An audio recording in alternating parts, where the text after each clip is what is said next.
नमस्कार दोस्तों, हम लोग परफेक्शन आईएएस का बीपीएससी 17वीं के लिए जो full length test paper 27th है, उसको आज डिस्कस करने के लिए जा रहे हैं।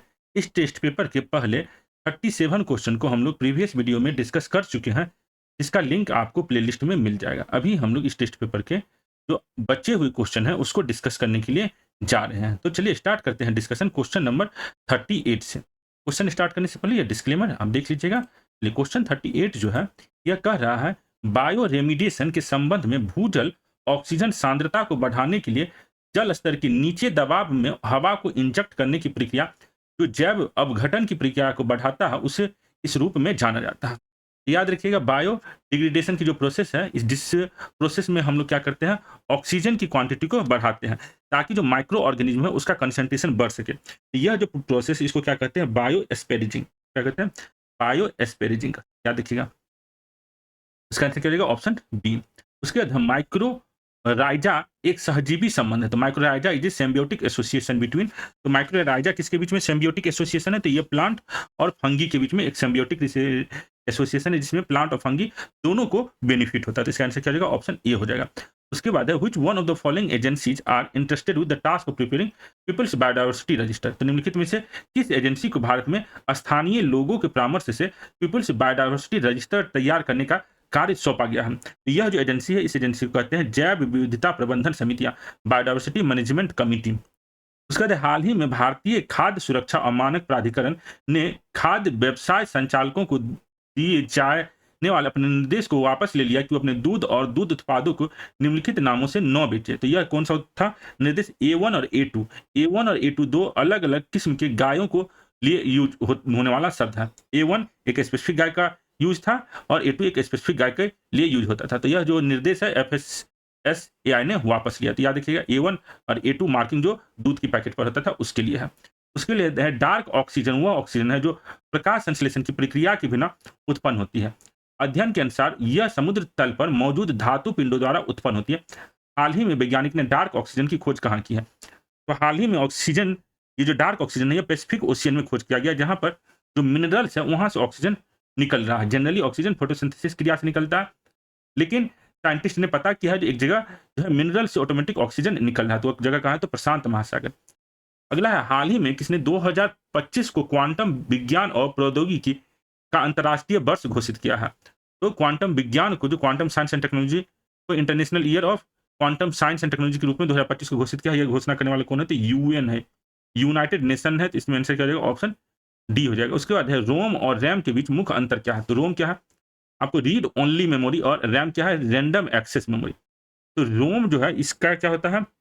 या रोम जो है रीड ओनली मेमोरी का उपयोग डाटा भंडारण के लिए किया जाता है, जबकि रैम का प्रयोग प्रोग्राम निष्पादन के लिए किया जाता है। तो रीड ओनली मेमोरी जो फिक्स्ड इन्फॉर्मेशन है उसको स्टोरेज करने के लिए किया जाता है। तो इसका आंसर क्या हो जाएगा? ऑप्शन डी हो जाएगा। उसके बाद है ईमेल भेजने और डाउनलोड करने के लिए आमतौर पर किस प्रोटोकॉल का उपयोग किया जाता है? तो यह जो प्रोटोकॉल है, इस प्रोटोकॉल का नाम है SMTP।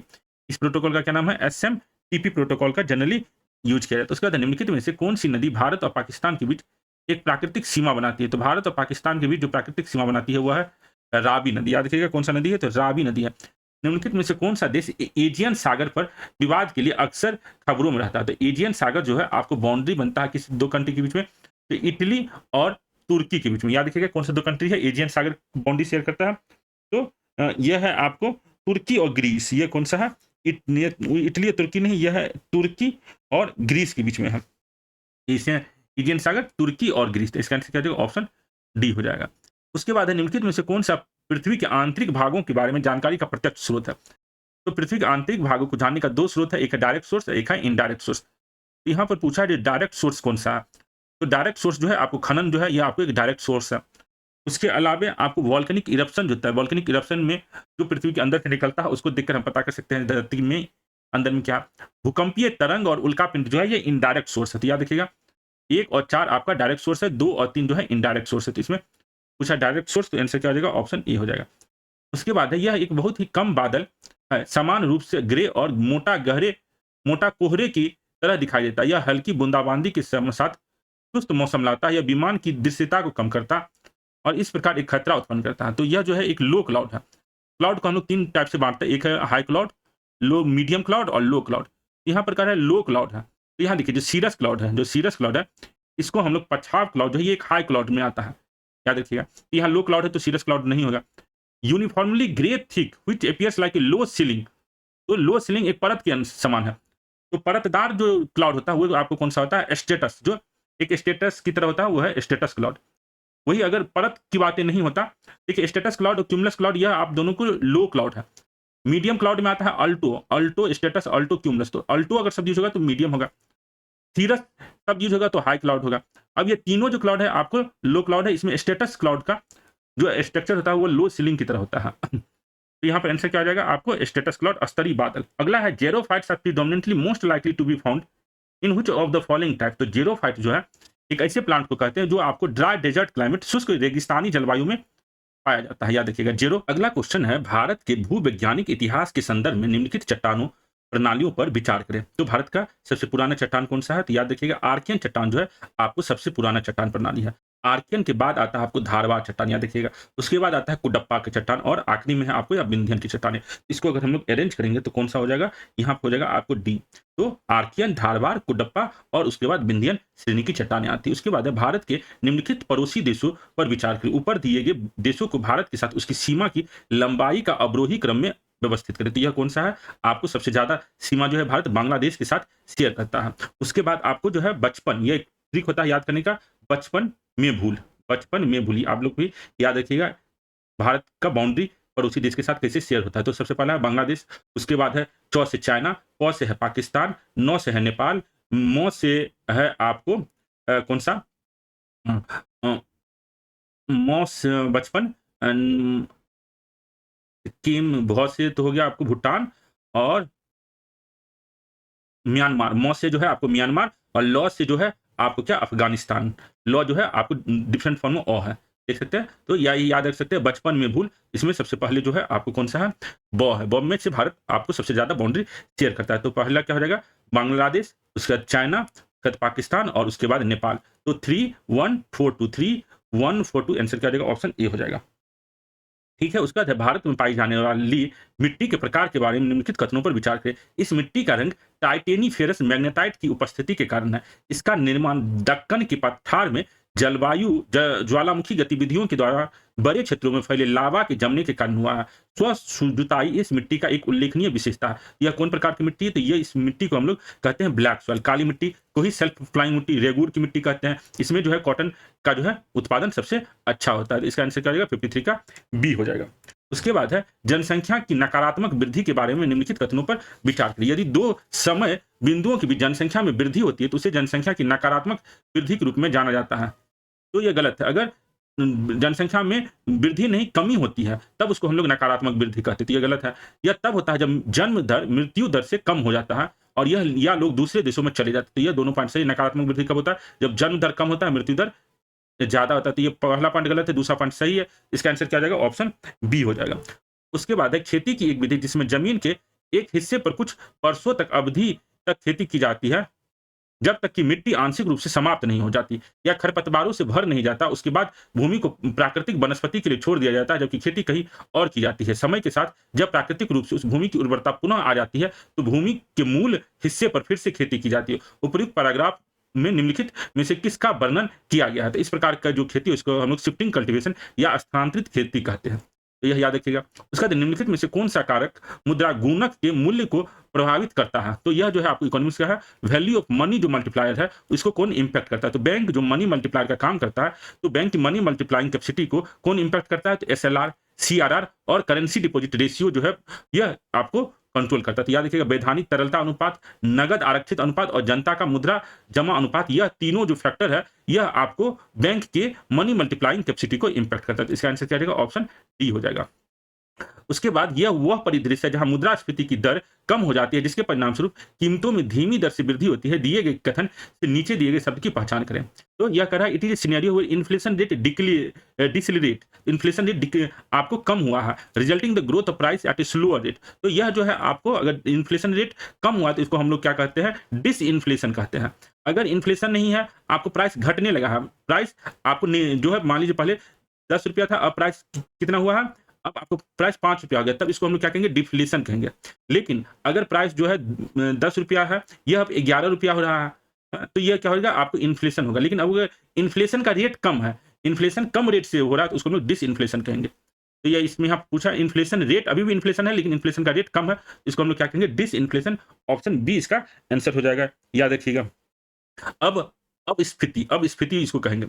उसके बाद है जीडीपी डिफ्लेटर शब्द का उपयोग मापने के लिए किया जाता है। शब्द का उपयोग मापने के लिए किया जाता है, तो जीडीपी डिफ्लेटर जो होता है, यह क्या होता है, तो nominal GDP divided by GDP at constant price को हम लोग क्या कहते हैं, जीडीपी डिफ्लेटर कहते हैं। और यह जीडीपी डिफ्लेटर जो है, यह नाम मात्र और वास्तविक जीडीपी के बीच का अंतर है। The difference between nominal GDP and real GDP. तो जीडीपी डिफ्लेटर कैसे कैलकुलेट करते हैं, तो नॉमिनल जीडीपी को जब हम लोग रियल जीडीपी से डिवाइड करते हैं, तो हमको जीडीपी डिफ्लेटर प्राप्त होता है। इसका आंसर क्या हो जाएगा, ऑप्शन सी हो जाएगा। उसके बाद है बिहार बजट 2024-25 के संदर्भ में निम्नलिखित कथनों पर विचार करें। 2024-25 में राजस्व अधिशेष 1121 करोड़ रुपए का अनुमान है। तो यह आपको याद रखिएगा, अभी 24-25 में जो रेवेन्यू सरप्लस का अनुमान है, जनरली अभी तक हमारे बिहार में रेवेन्यू डिफिसिट हो रहा है, लेकिन सरकार अनुमान कर रहा है कि यह आपको इस बार क्या होगा, 1121 करोड़ का रेवेन्यू सरप्लस होगा, डिफिसिट नहीं होगा। उसके बाद 2024-25 के लिए राजकोषीय घाटा जीएसडीपी के 3% पर लक्षित है। यह भी याद रखिएगा, फिजिकल डिफिसिट का भी टारगेट रखा गया है 24-25 के लिए, जो 3% है। अब वास्तविक कितना होगा, यह तो हम लोग को पता बाद में चलेगा। अभी टारगेट रखा गया 3%, तो ये दोनों जो है आपको सही है। इसका आंसर क्या आ जाएगा, ऑप्शन दी है। नेक्स्ट क्वेश्चन है, बिहार आर्थिक सर्वेक्षण 2023-24 के संदर्भ में निम्नलिखित कथनों पर विचार करें। उपभोक्ता मूल्य सूचकांक में साल दर साल प्रतिशत परिवर्तन के रूप में मापी गई मुद्रास्फीति दर बिहार में सितंबर 2022 और सितंबर 2023 के बीच 5.5% है। तो यह पॉइंट सही है। प्राथमिक क्षेत्र का रोजगार में सबसे महत्वपूर्ण हिस्सा है और बिहार और भारत दोनों के सकल मूल्य वृद्धि सबसे कम है। तो यह पॉइंट आपको सही है। बिहार और भारत दोनों में जो प्राइमरी सेक्टर है, उसका कंट्रीब्यूशन एम्प्लॉयमेंट देने में सबसे ज्यादा है। याद रखिएगा, प्राइमरी सेक्टर में भारत के लोग और बिहार के लोग सबसे ज्यादा जॉब प्राप्त करते हैं, लेकिन प्राइमरी सेक्टर का जो कंट्रीब्यूशन जीडीपी में है, वह बिहार और भारत दोनों में सबसे कम है। तो यहाँ पर क्या हो जाएगा आंसर, ऑप्शन सी हो जाएगा। दोनों पॉइंट आपको सही है। उसके बाद बिहार अर्थव्यवस्था सर्वेक्षण 23-24 के संदर्भ में निम्नलिखित कथनों पर विचार करें। बिहार का जीएसडीपी वर्तमान कीमतों पर 15.5% बढ़कर 7.5 लाख करोड़ होने का अनुमान है। तो यह पॉइंट आपको सही है। बिहार सरकार ने देश में पहली बार ग्रीन बजट लागू किया है और 2022 में जल जीवन हरियाली अभियान शुरू किया है। तो याद रखिए, जल जीवन हरियाली अभियान 2019 में शुरू हुआ था, 2022 में नहीं। तो दूसरा पॉइंट गलत है, पहला पॉइंट आपको सही है। इसमें से कौन सा पॉइंट सही है, तो इसका आंसर क्या हो जाएगा, ऑप्शन ए हो जाएगा। उसके बाद है निम्नलिखित कथनों पर विचार करें। अंतरिम बजट के लिए कोई संवैधानिक प्रावधान नहीं है। तो यह पॉइंट सही है। जो इंटरिम बजट है, उसके लिए कोई कॉन्स्टिट्यूशनल आर्टिकल नहीं है। वित्त मंत्रालय में आर्थिक मामले का विभाग केंद्रीय बजट तैयार करने के लिए जिम्मेदार है। तो यह पॉइंट याद रखिएगा, सही है। जो केंद्रीय बजट जो है, department of economic affairs in ministry of finance के द्वारा तैयार किया जाता है। तो पहला पॉइंट आपको है, जो कोई प्रावधान नहीं, तो यह भी पॉइंट आपको सही है। और दूसरा पॉइंट भी आपको सही। तो इसमें पूछा कौन सा सही है, इसका आंसर क्या हो जाएगा, ऑप्शन सी हो जाएगा। दोनों पॉइंट आपको सही है। उसके बाद है आपको सूची 1 और सूची 2 को सुमेलित करें। तो देखिए, शून्य भूख, तो जो sustainable development goal 17 sustainable development goal है, इसमें से जीरो हंगर जो है, यह कौन सा नंबर का गोल है, तो याद रखिएगा, आपको पहला जो गोल है, यह है पॉवर्टी रिमूवल। दूसरा कौन सा है, आपको सस्टेनेबल डेवलपमेंट गोल जो है हमारे, यह है आपको जीरो हंगर। उसके बाद यहाँ पर जो सस्टेनेबल डेवलपमेंट गोल 7 है, यह 7 क्या है, तो अफोर्डेबल एंड क्लीन एनर्जी जो है, आपको सस्टेनेबल डेवलपमेंट गोल 7 है। उसके बाद sustainable cities and community, sustainable सतत शहर और समुदाय, यह आपको सस्टेनेबल डेवलपमेंट गोल नंबर 11 है, याद रखिएगा। और क्लाइमेट एक्शन आपको सस्टेनेबल डेवलपमेंट गोल नंबर 13 है। तो याद रखिएगा, जलवायु कार्रवाई 13 है। सस्ती और स्वच्छ एनर्जी जो है आपको 7 नंबर पर है। सतत शहर और समुदाय जो है, यह आपको 11 नंबर पर। और भूख, शून्य भूख, यह आपको कौन सा नंबर पर है, 2 नंबर पर। तो इसका आंसर क्या हो जाएगा, ऑप्शन बी हो जाएगा। उसके बाद है ओपन सिटीज फ्रेमवर्क और फीडबैक के लिए डिजिटल टूल्स के उपयोग का प्रस्ताव किसके द्वारा किया गया है, तो यह प्रस्ताव जो है आपको नीति आयोग के द्वारा किया गया है, याद रखिएगा। उसके बाद निम्नलिखित में से कौन सा मिश्रित अर्थव्यवस्था की विशेषता, तो भारत में आपको मिश्रित अर्थव्यवस्था, इसमें क्या होता है, आपको combination of private and government ownership of production, तो उत्पादन के निजी और सरकारी स्वामित्व का संयोजन होता है। उसके बाद बिहार में गोंड जनजाति मुख्य रूप से किस जिले में पाई जाती है, तो याद रखिएगा, बिहार में जो गोंड जनजाति है, यह मुख्य रूप से आपको सिवान, भोजपुर, कैमूर, पश्चिमी चंपारण, सारण और रोहतास में पाया जाता है, में रहते हैं। उसका निम्नलिखित मदों पर विचार करें। तो इसमें से कॉफी, तंबाकू, चाय, गन्ना, उपयुक्त मदों में से कौन सा भारत में अंग्रेजों द्वारा लाया गया, तो याद रखिएगा, भारत में अंग्रेज लोग जो है चाय और कॉफी, तो इसके समय आता है। टोबैको जो है पुर्तगाली के समय आता है। और शुगर केन जो है हमारे भारत में वैदिक टाइम से है। तो शुगर केन भारत में बहुत दिनों से है। यहाँ पर हो जाएगा आपको 1 और 3, कॉफी और चाय का जो भारत में उत्पादन होता है, यह ब्रिटिश के टाइम में होता है। तो इसका आंसर क्या हो जाएगा, ऑप्शन सी हो जाएगा। उसके बाद है 18वीं सदी कि भारत में सूरत, आगरा, पटना, मदुरै, अहमदाबाद जैसे स्थानों में क्या समानता था। ये सब जो स्थान है यह कपड़ों के बिजनेस के लिए फेमस था। तो कपड़ा केंद्र के रूप में सूरत, आगरा, पटना, मदुरै और अहमदाबाद फेमस था। उसके बाद है मैक्सवेल ब्रूमफील्ड आयोग आधुनिक भारत के इतिहास में निम्नलिखित में से किस आंदोलन से संबंधित है। तो यह है आपको बारदोली सत्याग्रह। बारदोली सत्याग्रह जो 1928 ईस्वी में हुआ था, उस पर जो कमिटी ब्रिटिश गवर्नमेंट के द्वारा बनाया गया था, वह कमिटी था मैक्सवेल ब्रूमफील्ड आयोग। उसके बाद है ब्रिटिश शासन के दौरान वेगन त्रासदी निम्नलिखित में से किस विद्रोह से जुड़ा हुआ है। तो वेगन त्रासदी जो है यह आपको किस विद्रोह से जुड़ा हुआ है। तो यह है मालाबार रिबेलियन। मालाबार रिबेलियन में वेगन त्रासदी में लगभग में 50-60 लोगों को का देहांत हो गया था। तो यह मालाबार त्रासदी है। मालाबार त्रासदी इज ऑफशूट ऑफ किसका, तो खिलाफत आंदोलन। यह आपको बीपीएससी में पूछा है। तो मालाबार विद्रोह क्यों हुआ था, कब हुआ था, तो यह थोड़ा सा जान लीजिएगा। उसके बाद है किसान सभा आंदोलन के बारे में निम्नलिखित कथनों पर विचार करें। तो होम रूल लीग के सदस्यों ने संयुक्त प्रांत में किसान सभा के गठन में मदद किया। तो यह पॉइंट आपको सही है। आंदोलन अपने अस्तित्व के दौरान अहिंसक प्रकृति का रहा। तो जो आंदोलन था किसान सभा मूवमेंट, यह आपको अहिंसक नॉन वायलेंट प्रकृति का नहीं था, यह वायलेंट प्रकृति का था। और यह जो है आपको किसान सभा में आपको होम रूल लीग के मेंबर्स ने मदद किया। तो इसमें से आपको 71 का जो है पहला पॉइंट आपको सही है, दूसरा पॉइंट गलत है। इसमें पूछा है इनकरेक्ट, तो इनकरेक्ट कौन सा हो जाएगा, ऑप्शन बी हो जाएगा। तो किसान सभा मूवमेंट जो यूपी में होता है, उसके बारे में यहाँ पर ये क्वेश्चन है। यह कब हो रहा है किसान सभा मूवमेंट, तो याद रखिएगा यूपी में एक यूपी किसान सभा बनता है 1918 ईस्वी में। उसके बाद औध किसान जो बनता है 1920 ईस्वी में बनता है। यहाँ पर अगला है, यह आदिवासी आंदोलन छोटा नागपुर के निवासियों द्वारा शुरू किया गया था। इस आदिवासियों ने बाहरी लोगों को अपनी भूमि के बड़े पैमाने पर हस्तांतरण पर नाराजगी जताई। उन्होंने ब्रिटिश न्यायिक और राजस्व नीतियों का भी विरोध किया, जिसने उसकी पारंपरिक सामाजिक स्थिति को बुरी तरह प्रभावित किया। या बुधो भगत इस आदिवासी आंदोलन के एक महत्वपूर्ण नेता था। तो याद रखिएगा बुधो भगत जो है आपको झारखंड के किस आदिवासी मूवमेंट से रिलेटेड है, तो बुधो भगत जो है यह आपको कोल रिवोलियन, कोल म्यूटिनी जो होता है इससे संबंधित है। तो याद रखिएगा आप अगर जो रिवोल्ट के लीडर्स का नाम याद आपको रहना चाहिए। जैसे देखिए संथाल के जो नाम तो आपको याद होगा ही, सिद्धू मुर्मू, कान्हू मुर्मू, चांद और भैरव और फुलो अझानो। उसी तरह से तामर विद्रोह जो है, तामर विद्रोह जो होता है इसका जो लीडर है इसका नाम है आपको भोला नाथ शाह है। तो यह तामर विद्रोह का टाइम पीरियड क्या है, 1789 से लेकर 1832। संथाल का कब है, 1855 से लेकर 1856। कोल विद्रोह कब है, जो यहाँ पर क्वेश्चन में पूछा है, यह है 1831 से लेकर 1832। रंपा विद्रोह का झारखंड से कनेक्शन नहीं है, यह आपको आंध्र प्रदेश का है और इसको लीड किसने किया था, अल्लूरू सीताराम राजू 1922 ईस्वी में। तो यहाँ पर जो पूछा है बुधो भगत का कनेक्शन किससे है, कोल विद्रोह से है, जो 1831 से 32 के बीच हुआ था। उसके बाद है 2015 के विश्व आपदा जोखिम न्यूनीकरण सम्मेलन के तुरंत बाद उप राष्ट्रीय स्तर पर व्यापक आपदा जोखिम न्यूनीकरण रोड मैप विकसित करने वाला दुनिया का पहला राज्यों में से कौन सा भारतीय राज्य था। याद रखिएगा जो आपको वर्ल्ड कम में जो which Indian state was among the first in the world to develop a comprehensive disaster risk reduction road map at the sub national level immediately after the 2015 world conference on disaster risk reduction, यह है आपको बिहार। तो इसका answer क्या आ जाएगा, option C. Bihar ने आपको एक comprehensive disaster risk reduction road map तैयार किया था, कब, जब 2015 में world conference on disaster risk reduction के लिए कॉन्फ्रेंस हुआ था। तो उसी आधार पर बिहार ने आप एक रोड मैप तैयार किया था। उसके बाद कलकत्ता विश्वविद्यालय की पहली महिला स्नातक कादम्बिनी गोंगली ने 1890 में कांग्रेस अधिवेशन को संबोधित किया। निम्नलिखित में से किसने कांग्रेस के इस अधिवेशन की अध्यक्षता की थी। याद रखिएगा कांग्रेस के इस अधिवेशन 1890 में अध्यक्षता किसने किया, फिरोज शाह मेहता। फिरोज शाह मेहता एक बार ही कांग्रेस की अध्यक्षता करते हैं, इनका टाइम याद रखिएगा 1890। ये बॉम्बे प्रेसिडेंसी के लीडर होते हैं, जो बॉम्बे में जो एसोसिएशन स्टार्ट होता है उसको ये बनाने वाले होते हैं और बॉम्बे प्रेसिडेंसी से यह बिलोंग करते हैं। फिरोज शाह मेहता 1890 में यह कांग्रेस के अध्यक्ष बने थे। उसके बाद है बड़ौदा रियासत में प्रोफेसर के रूप में काम करते हुए वे क्रांतिकारी समाज में शामिल हुए। वे वंदे मातरम में पूर्ण स्वतंत्रता के विचार को आगे बढ़ाने वाले शुरुआती लोगों में से एक थे। वे भारतीय राष्ट्रीय कांग्रेस के चरमपंथी विचारधाराओं से जुड़े हैं। उनके महत्वपूर्ण कार्यों में the life divine and the synthesis of yoga शामिल है। उपयुक्त गद्यांश में निम्नलिखित में से किस व्यक्तित्व का वर्णन किया गया है। तो देखिए यह जो है व्यक्ति, इस व्यक्ति का नाम है अरविंदो घोष। इन्होंने बहुत सारा बुक, 50 से ज्यादा बुक लिखा है और इसमें से इनका जो बुक है the synthesis of yoga, life divine, ये सब फेमस बुक है और यह जो है आपको प्रोफेसर भी थे। तो इसका आंसर क्या हो जाएगा, ऑप्शन सी हो जाएगा। स्वतंत्र सुभाष चंद्र बोस स्वतंत्रता की राष्ट्रीय मांग को स्वीकार करने के लिए ब्रिटेन को 3 महीने का अल्टीमेटम देने के पक्ष में थे। तो यह याद रखिएगा जो आपको मार्च 1939 में कांग्रेस के प्रेसिडेंट के रूप में इन्होंने 6 महीने का अल्टीमेटम देने का स्वीकार किया था। यह 3 महीने का बात है, तो यहाँ पे क्या आपको 6 महीने का पॉइंट होना चाहिए। यह पॉइंट गलत है। बोस भारतीय राष्ट्रवाद के प्रतीक के रूप में गांधी के महत्व से पूरी तरह अवगत थे। उन्होंने 1944 में रंगून से एक रेडियो प्रसारण में उन्हें हमारे राष्ट्र का पिता कहा था। तो यह दूसरा पॉइंट आपको सही है, पहला गलत है, क्योंकि यहाँ 3 महीने दिया है, 6 महीने होना चाहिए सेकंड। तो इसका आंसर का कौन सा कथन सही है, तो ऑप्शन बी जो है यह आपको सही हो जाएगा।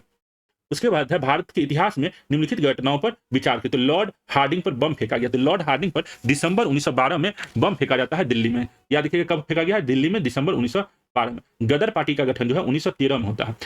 कोमागाटा मारू इंसिडेंट 1914 में होता है। कोमाटा मारू इंसिडेंट कब होता है? आपको 1914 में होता है। बर्लिन समिति का जो गठन होता है, जिसको हम इंडियन इंडिपेंडेंस कमिटी भी कहते हैं, ये आपको 1915 में होता है। इसको देखिए, सबसे पहले कौन सा हो जाएगा? 1 2 3 4, तो इसका आंसर क्या हो जाएगा? Option C. क्रोनोलॉजिकली अरेंज करेंगे तो क्या आंसर हो जाएगा? ऑप्शन सी हो जाएगा। उसके बाद भारतीय राष्ट्रीय कांग्रेस अधिवेशन के संदर्भ में निम्नलिखित घटनाओं पर विचार किया। तो हरिपुरा का अधिवेशन 1938 सुभाष चंद्र बोस के लिए फेमस है। त्रिपुरी 1939 में फेमस है। बेलगांव, जहां पर 1924 में महात्मा गांधी आपको अध्यक्षता करते हैं। बांकीपुर अधिवेशन बिहार में, जो पहली बार कांग्रेस का अधिवेशन होता है 1912 में, क्योंकि 12 में ही आपको बिहार जो है आपको बंगाल से अलग होता है। तो इसको कालक्रॉनोमिक अगर देखें तो 4 3 1 और 2 हो जाएगा, तो 4 3 1 2 आंसर क्या हो जाएगा? ऑप्शन डी हो जाएगा। उसके बाद है निम्नलिखित में से घास के मैदान उनके संगत क्षेत्रों का कौन सा युग्म सही सुमेलित है? तो दुनिया भर में जो ग्रासलैंड है उसको अलग अलग नाम से हम लोग जानते हैं। तो याद रखिएगा, जो पेम्पास है, पेम्पास आपको साउथ अमेरिका में ग्रासलैंड को जाना जाता है पेम्पास नाम से। कहाँ पर? खास करके अर्जेंटीना में। तो पेम्पास उत्तरी अमेरिका में जो दिया गया है गलत है। अर्जेंटीना साउथ अमेरिका है। उत्तरी अमेरिका में हम लोग प्रेरीज कहते हैं। उत्तरी अमेरिका में आपको क्या है? प्रेरीज। स्टेपी जो है मध्य एशिया का है, शब्द सही है। उसके बाद सवाना आपको यूरोप का शब्द नहीं है। प्रेरी जो है आपको दक्षिण अमेरिका यहाँ शब्द दिया गया, तो दक्षिण अमेरिका में प्रेरी नहीं है, यह उत्तरी अमेरिका में होगा। तो यहाँ पर सही जो सुमेलित है वह कौन सा? स्टेपी, मध्य एशिया। इसका आंसर होगा बी। उसके बाद निम्नलिखित में से किसे 1928 में साइमन कमीशन के साथ काम करने के लिए बॉम्बे विधान परिषद द्वारा नियुक्त किया गया था? तो बॉम्बे विधान परिषद के द्वारा साइमन कमीशन के साथ काम करने के लिए बी.आर. अम्बेडकर को नियुक्त किया गया था। सविनय अवज्ञा आंदोलन के दौरान ड्यूटी ऑफ डिसॉल्टी लेख किसके द्वारा लिखा गया था? तो यह लेख लिखने वाले हैं महात्मा गांधी। उसके बाद है पीरपुर समिति का प्राथमिक उद्देश्य क्या था? तो 1937 से 1939 में जो कांग्रेस का सरकार भारत के अनेक प्रांतों में रहता है, उसके द्वारा जो मुसलमानों पर आरोप लगाया जाता है, जो मुसलमान के लिए उन्होंने अत्याचार किया, तो पीरपुर समिति जो है आपको मुस्लिम लीग के द्वारा बनाया जाता है। यह बात को साबित करने के लिए जो मुस्लिम लोगों पर कांग्रेस ने बहुत अत्याचार किया है, तो पीरपुर जो कमेटी बना था यह आपको मुस्लिम लीग के द्वारा बनाया गया था, और इसका ऑब्जेक्टिव क्या था? कांग्रेस द्वारा कथित रूप से किए गए अत्याचार पर रिपोर्ट तैयार करना। यह याद रखिएगा, यह अभी आपको पूछा गया है। उसके बाद द्वितीय विश्व युद्ध के बाद भारतीयों के प्रति ब्रिटिश सरकार के रवैये में नरमी के आने का कारण कौन सा था? तो यूएसए और यूएसएसआर जैसी बड़ी शक्तियों से भारत की स्वतंत्रता के लिए समर्थन। तो यह पॉइंट आपको सही है। क्लेमेंट इटली के नेतृत्व में ब्रिटेन में लेबर पार्टी की सरकार का गठन, यह भी सही है। दक्षिण पूर्व एशिया में साम्राज्यवाद विरोधी लहर, यह जो है आपको पॉइंट यहाँ पर सही है। तो इसमें द्वितीय विश्व युद्ध के बाद कौन सा? यूएस बड़ी शक्ति स्वतंत्रता का समर्थन। तो यह जो है यहाँ पर यह तीनों पॉइंट जो है आपको सही है। इसका आंसर क्या हो जाएगा? ऑप्शन डी हो जाएगा। ठीक है। उसके बाद है अगला क्वेश्चन, भारत छोड़ो आंदोलन के दौरान घटनाओं के संदर्भ में निम्नलिखित कथनों पर विचार करें। भारत छोड़ो प्रस्ताव ने सभी सरकारी कर्मचारियों से अपने सेवाओं से इस्तीफा देने की अपील की थी, तो ये सभी से नहीं किया था। याद रखिएगा, क्रांतिकारी राष्ट्रवादियों ने आंदोलन में भाग नहीं लिया, तो यह गलत है। भाग लिया था। राष्ट्रीय कांग्रेस समितियों को सरकार द्वारा गैर कानूनी संघ घोषित किया गया, तो यह पॉइंट आपको सही है। तो थर्ड पॉइंट इसमें से सही है, केवल कितने सही? तो भारतीय स्वतंत्रता आंदोलन के दौरान इंडियन क्लब ऑफ टोक्यो का गठन किसने किया था? तो इंडियन क्लब ऑफ टोक्यो का गठन रास बिहारी बोस ने किया था। तो यह क्वेश्चन हो जाएगा आंसर सी। ठीक है।